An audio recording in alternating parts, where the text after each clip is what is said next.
apa kabarnya hari ini? Masih baik-baik aja kan? Di video kali ini kita melanjutkan cerita Donghua Battle Truck Devon. Oke, nggak usah lama-lama lagi, kita langsung aja ke ceritanya. Tepat ketika Xiaoyan memandangi boneka iblis hitam yang sangat banyak, Xiaoyan juga tersenyum kecut. Karena meskipun posisi istana surgawi sekarang tidak terlalu jauh dari alam dewa kuno, tapi dengan jumlah sebesar itu, Xiaoyan tidak bisa membawa mereka semua pergi. Jadi Xiaoyan berkata perlahan, karena boneka iblis ini memiliki pemikiran mereka sendiri, sebenarnya tidak akan menjadi masalah bagi mereka untuk tinggal di sini. Namun tanpa pemimpin seperti Raja Roh, pasukan iblis hitam ini tidak akan terkendali.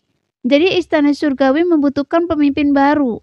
Dan masalah ini harus diatur oleh para kakak senior. Mendengar itu, mata semua orang tertuju pada Keyun. Karena sebagai kakak tertua, tentu saja ia yang paling tahu tentang hal semacam ini.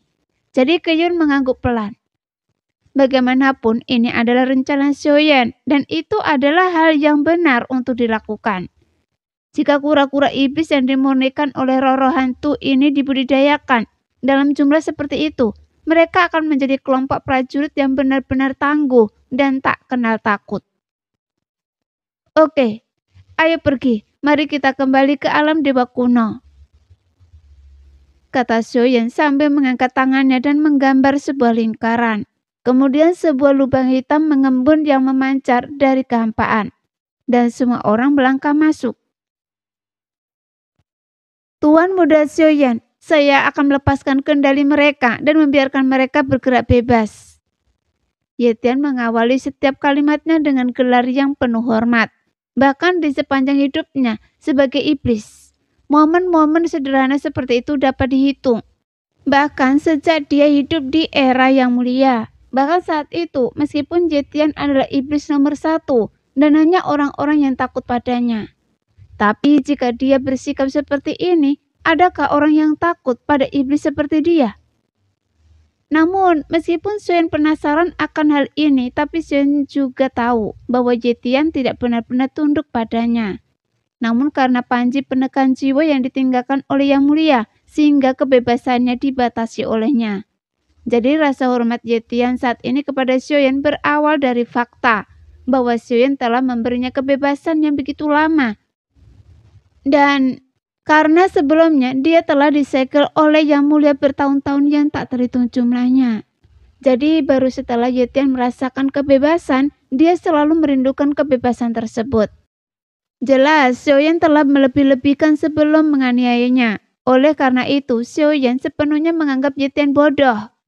Bagaimanapun mereka berdua telah bertahan hidup entah berapa tahun. Tetapi bahkan setelah bertahun-tahun yang tak terhitung jumlahnya, kebijaksanaan dan kelicikan mereka belum banyak berkembang. Tentu saja ini juga masalah kepribadian. Senior, bukankah Anda terlalu menyanjung saya? Gumam Xiaoyan perlahan. Mendengar itu Ye Tian mendengus dingin.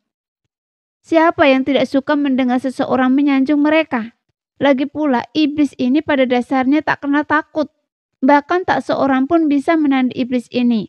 Jika orang itu tidak begitu licik, maka iblis ini tidak akan terjerumus oleh tipu dayanya. Tepat ketika kata-kata Ye Tian keluar, Xiaoyan bertanya dengan penuh arti.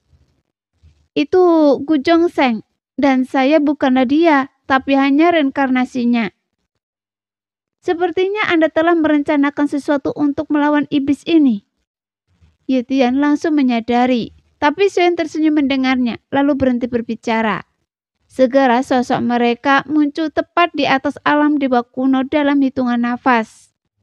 Kecepatan ini luar biasa, dan kemampuan seperti itu memang sungguh menakjubkan. Sayang sekali saya tidak memilikinya. Rancang sangat gembira, dan dia berkata sambil menepuk bahu Xiaoyan berulang kali. Setelah kembali ke alam dewa kuno.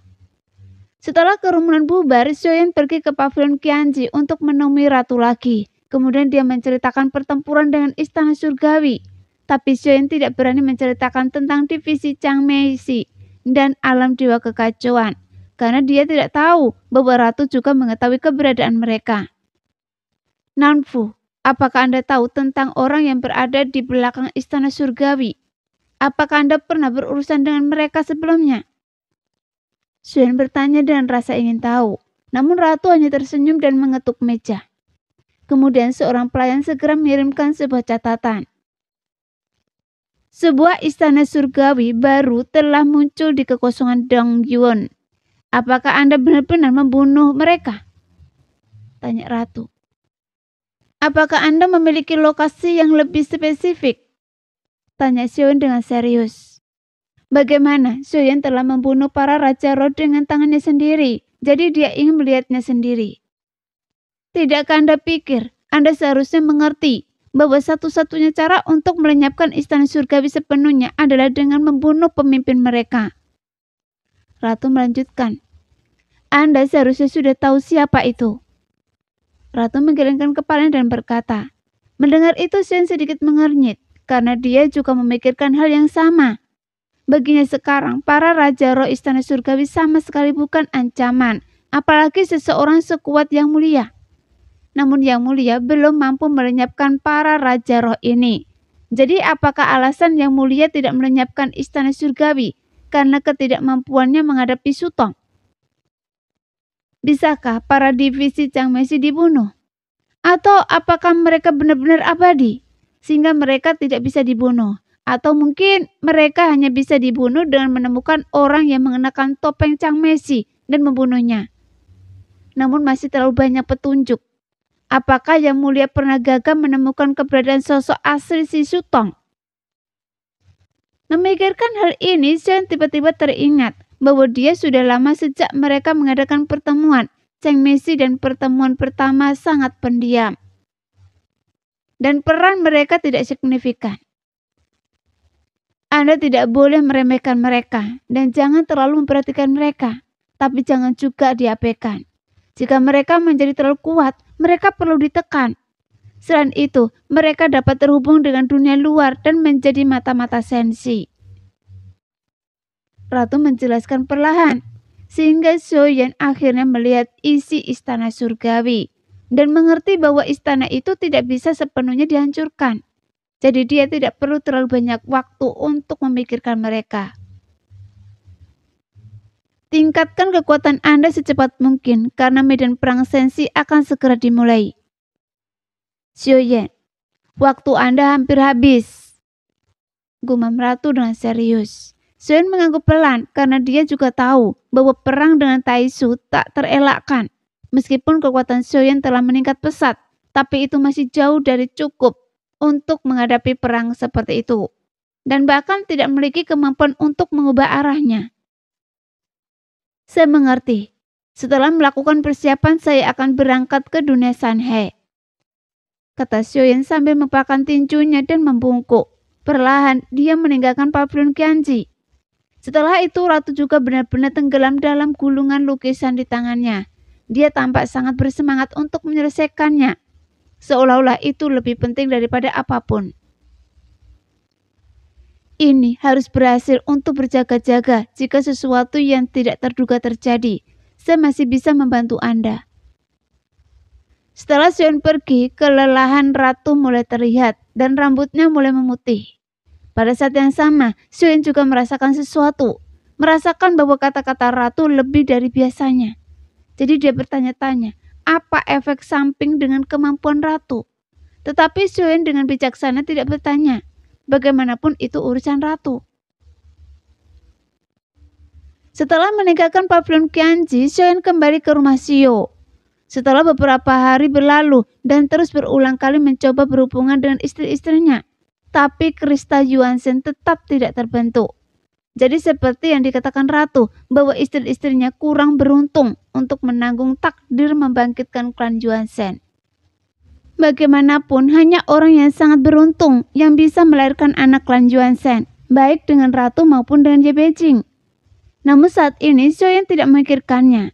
Kemudian Xuan tiba di pavilion alkimia kuil kuno yang terus berkembang, dengan jumlah alkemis yang semakin banyak. Di luar pavilion alkimia, sebuah patung Xiaoyan yang sedang memurnikan alkimia berdiri dengan jelas. Bahkan banyak orang berhenti untuk memandanginya, berharap mendapatkan sedikit wawasan dari patung itu. Adapun alasan mengapa Xion memasuki pavilion, karena dia bermaksud memurnikan pil ekor 7 di sini. Dan Xiaoyan tidak berniat menyembunyikannya. Karena Xiaoyan ingin semua alkemis di kuil kuno mengamatinya memurnikan pil obat tersebut. Lagi pula, perang dunia bukanlah sesuatu yang bisa diperjuangkan oleh satu orang saja. Jika ia dapat menginspirasi lebih banyak alkemis dengan keterampilan alkimianya, mungkin dengan metode alkimia akan melahirkan lebih banyak alkemis yang kuat. Sehingga dia akan membuka jalan bagi masa depan dan berkontribusi pada situasi secara keseluruhan. Nah, demikianlah video hari ini. Sampai jumpa lagi di video selanjutnya ya. Bye-bye.